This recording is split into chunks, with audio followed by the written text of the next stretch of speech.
काल आपण bill of exchange विषयी थोडीशी माहिती घेतली होती bankers डिस्काउंटद्वारे.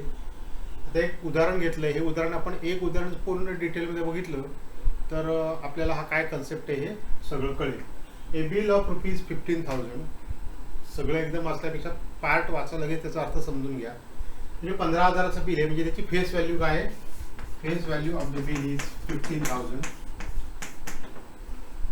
Drawn on 15 February 2015.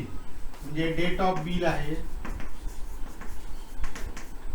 15 February 2015. आता हे साल, महिना, फेब्रुवारी महिना, लीप इयर वगैरे तुम्हाला सगळं माहिती आहे. त्याचा वापर आपण करायचा आहे गरज लागली तर. 2015 काय लीप इयर नसल्यामुळे आपल्याला फार विचार करायला नको आहे. फेब्रुवारी महिन्याचे 28 दिवसच असतील. फॉर 10 मंथ्स म्हणजे पिरियड आहे 10 months was discounted on 13th मे. म्हणजे डेट ऑफ डिस्काउंटिंग 13th मे आहे 2015, म्हणजे त्याच वर्षाची आहे. At 3 and 3/4%. म्हणजे रेट आपल्याला माहिती आहे.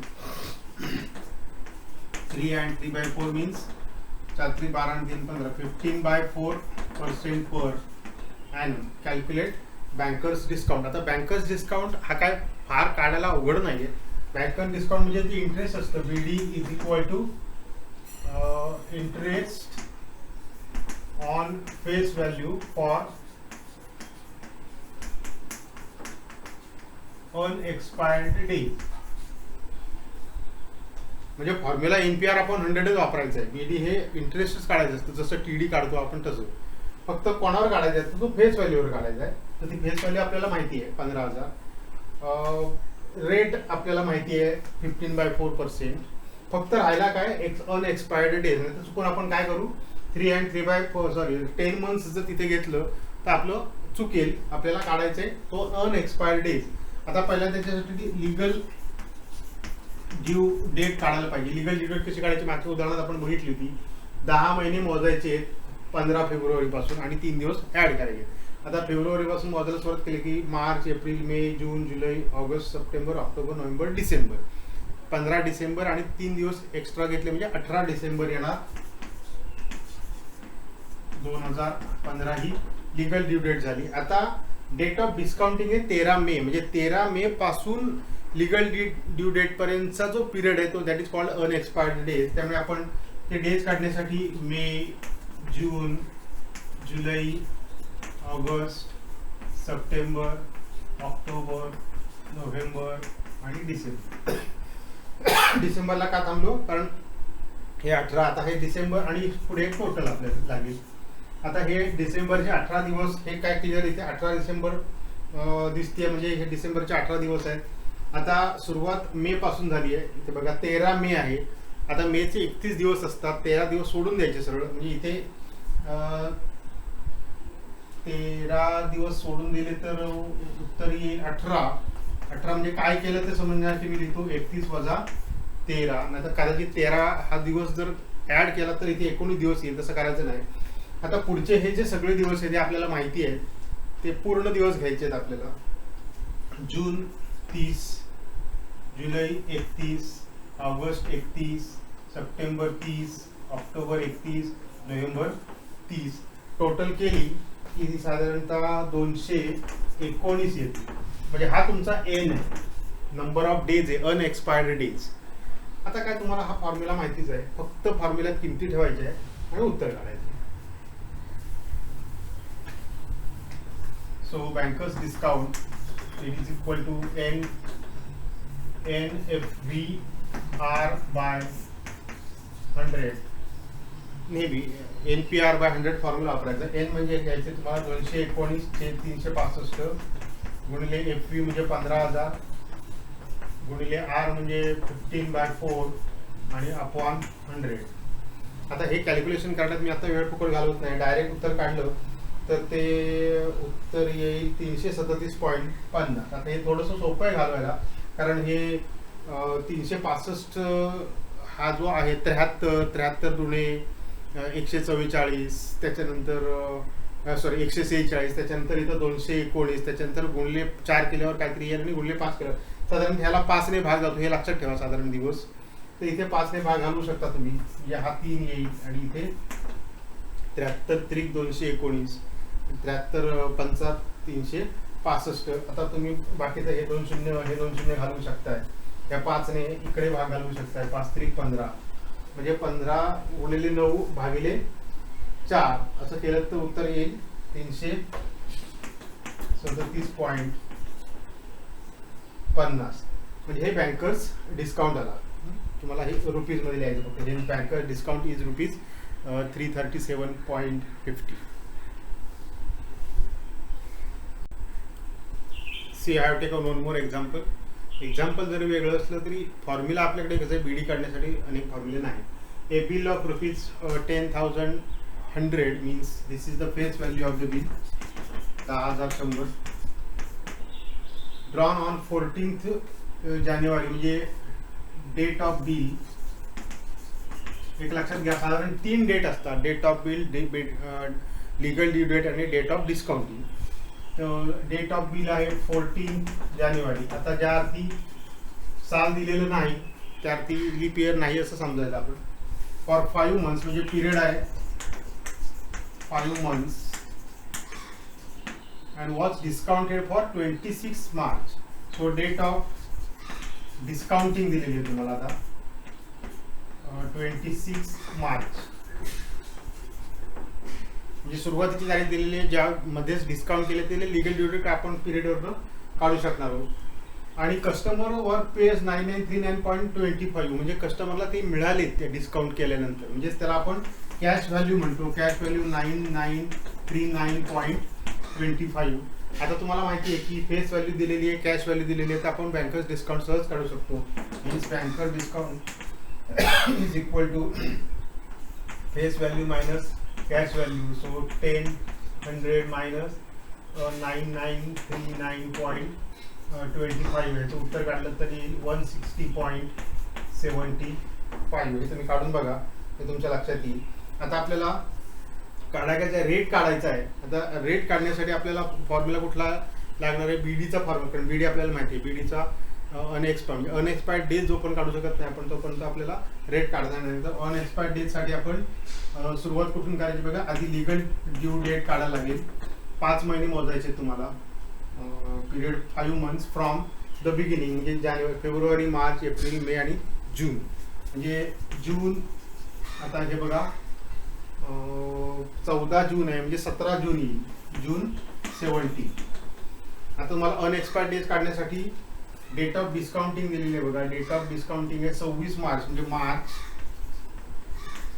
एप्रिल, मे आणि जून. आता जून 17 म्हणजे जूनची 17 दिवस डायरेक्ट घ्यायचे. मेचे 31 दिवस आपल्याला माहिती आहे, एप्रिलचे 30 दिवस असतात आपल्याला माहिती आहे. फक्त आता मार्चचे दिवस घ्यायचे. मार्च किती आहे बघा, मार्च 26 आहे, म्हणजे 26वा दिवस सोडून द्यायचा आहे तुम्हाला. 27, 28, 29, 30 आणि 31. मार्च 31 असतो, त्यामुळे इथे 5 दिवस येतील. टोटल येईल 83.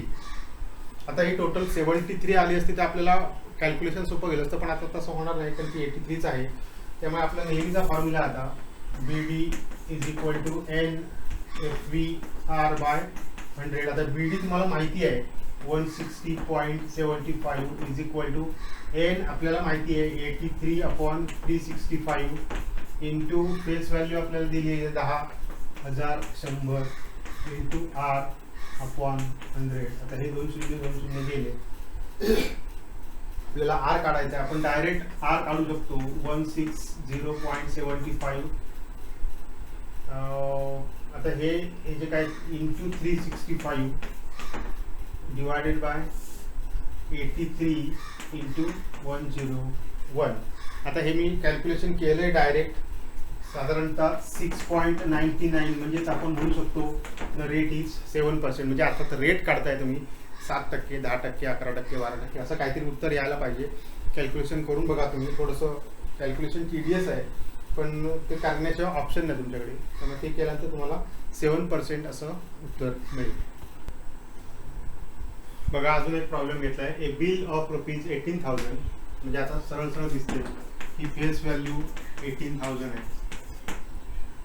वॉज डिस्काउंटेड फॉर 17,568 म्हणजेच ही कॅश व्हॅल्यू आपण म्हणूया त्याला 768 ऑन 25 ऑक्टोबर 2017 म्हणजे डेट ऑफ डिस्काउंटिंग तुम्हाला दिलेली आहे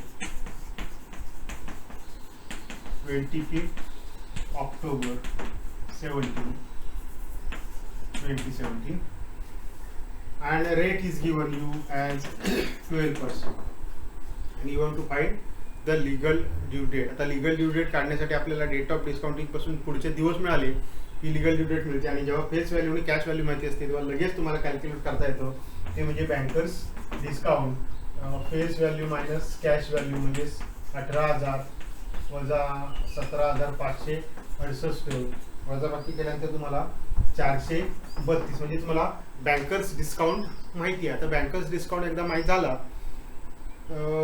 की तुम्ही बँकर्स डिस्काउंटचा फॉर्म्युला वापरू शकता NFVR/100. फक्त इथे महत्त्वाची गोष्ट म्हणजे एन म्हणजे number of days unexpired days घ्यायचे तुम्हाला.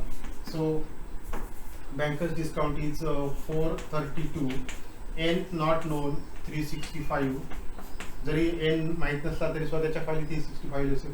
फेस व्हॅल्यू 18,000 भागिले 100 गुणिले R12 दोन गेले. आता व्हॅल्यू एन ची काढायची आहे त्यामुळे डायरेक्ट आपण काढू शकतो 432 इंटू 365 अपॉन हे गुणिले हे केलं. आता 180 आणि 12 इथे येतील आणि हे थोडंसं आपण सिम्प्लिफाय केलं तर बरोबर उत्तर येतं 73 डेज. म्हणजे एनचं उत्तर आलं. हे डेज मध्ये का आलं कारण आपण एनचे 365 घेतले म्हणून. कॅल्क्युलेशनचा भाग फक्त तुमच्यासाठी सोडतोय मी, बाकीचं मी सगळं इथे करतोय. आता डेज काढल्यानंतर आपल्याला हे डेज मिळणार आहेत ते डेट ऑफ डिस्काउंटिंग पासून लिगल ड्यू डेट पर्यंतचे हे दिवस असतात. आपल्याला डेट ऑफ डिस्काउंटिंग माहिती आहे 25 ऑक्टोबर म्हणजे ऑक्टोबर, नोव्हेंबर, डिसेंबर, जानेवारी आणि काय पुढे लागेल तेवढं आपण नंतर घेऊ. आता 25 ऑक्टोबर पासून दिवस मोजले तर 26, 27, 28, 29, 30 आणि 31 म्हणजे 6 दिवस येतील ऑक्टोबरचे. नोव्हेंबरचे 30 दिवस असतात आपल्याला माहिती आहे. डिसेंबरचे 31 असतात. आपले आता दिवस झाले किती बघा 3, 3, 6 म्हणजे 60 आणि 6, 66 आणि 67 दिवस झाले. आपल्याला 73 यायला पाहिजे म्हणजे अजून 6 दिवस पाहिजेत. त्यामुळे जानेवारीचे 6 टोटल तुमचे 73 दिवस हे तुमचे जे आलेले आहेत ते यायला पाहिजे. मी तुमची डेट झाली लिगल ड्यू डेट 6 जानेवारी. आता साल दिलेले आहे म्हणजे 2000 साल ह्याच्यासाठी दिलेलं असतं आपल्याला जानेवारी म्हणजे त्याच्या पुढे गेलो आपण. सो 2018 असं आपण म्हणू शकतो. बघा पुढचं एक टिपिकल एक्झाम्पल आहे. तुमच्या पुस्तकात 2-3 उदाहरणं ह्या टाईपची मिळतील. हाय true discount, bankers discount and bankers gain म्हणजे तिन्ही काढायला सांगितलेले असतात. ऑन ए बिल ऑफ ₹64,800 म्हणजे ही त्याची फेस व्हॅल्यू तुम्हाला दिलेली आहे. Face value 64,800. पिरियड दिलेला आहे 3 months आणि रेट दिलेला आहे 5% पर ॲनम आणि तुम्हाला TD, BD आणि बँकर्स गेन किंवा BG काढायला सांगितलेलं आहे. आता एक साधी गोष्ट एक लक्षात घ्या, इथे कुठली डेट तुम्हाला दिलेली नाहीये त्यामुळे अनएक्सपायर्ड डेज वगैरे काही नाही. जो पिरियड आहे तो तुमचा सगळा अनएक्सपायर्ड डेज आहे. त्यामुळे BD तुमचा फॉर्म्युला आहे तुम्हाला माहिती NFVR/100. या फॉर्म्युला डायरेक्ट किमती करायच्या. जेव्हा डेट्स दिलेले असतील तेव्हा मात्र अनएक्सपायर्ड डेजचा विचार तुम्हाला करायला लागेल. आता कॅल्क्युलेशन आपण जर केलं तर 64800 इंटू 3 months आहेत म्हणजे 3/12 रेट आहे 5 आणि अपॉन 100. हे कॅल्क्युलेशन केलं ते 0 गेले. 12ने ह्याला भाग जातो तो घालवला तर टोटल तुमचं उत्तर येईल 810 रुपये म्हणजे तुमचा BD झाला 810 रुपये. हे नॉर्मल एक्झाम म्हणजे कुठल्याही डेट्स वगैरे विषय नाही. आता BDचा इंटरेस्ट ऑन TD असा फॉर्म्युला आहे. BD म्हणजे काय असतं इंटरेस्ट ऑन TD. आता इंटरेस्ट ऑन TD म्हणजे काय NTD R/100 100. इंटरेस्ट काढण्यासाठी जगात एकच फॉर्म्युला आहे, एन म्हणजे ज्याच्यावरचा इंटरेस्ट असतो तो R/100. आता हा बीडी तुम्हाला दिलेला आहे 810, म्हणजे आपल्याला लिहिता येईल 810 बरोबर एन म्हणजे तुम्हाला आता दुसरा काहीच नाही, 3/12 इंटू TD इंटू 5/100. हे सगळं कॅल्क्युलेशन केलं हे 3 हे 4 येईल, त्याच्यानंतर याने इकडे गुणा इकडे भागा आणि सगळं केल्यानंतर तुम्हाला TDचं उत्तर येईल 800. करून बघा कॅल्क्युलेशन तुम्ही, कॅल्क्युलेशनचा पार्ट फक्त मी तुमच्यावर सोडतोय. TDचं कॅल्क्युलेशन केलं तर ते येईल 800 आणि मग TD आणि BD तुम्हाला माहिती असेल तर BG काढू शकतो. Banker's gain is equal to BD minus TD असं तुम्ही कॅल्क्युलेशन करू शकता. म्हणजे 810 मायनस 800 म्हणजेच तुम्हाला 10 रुपये असा त्याचा अर्थ आपल्याला सांगता येईल.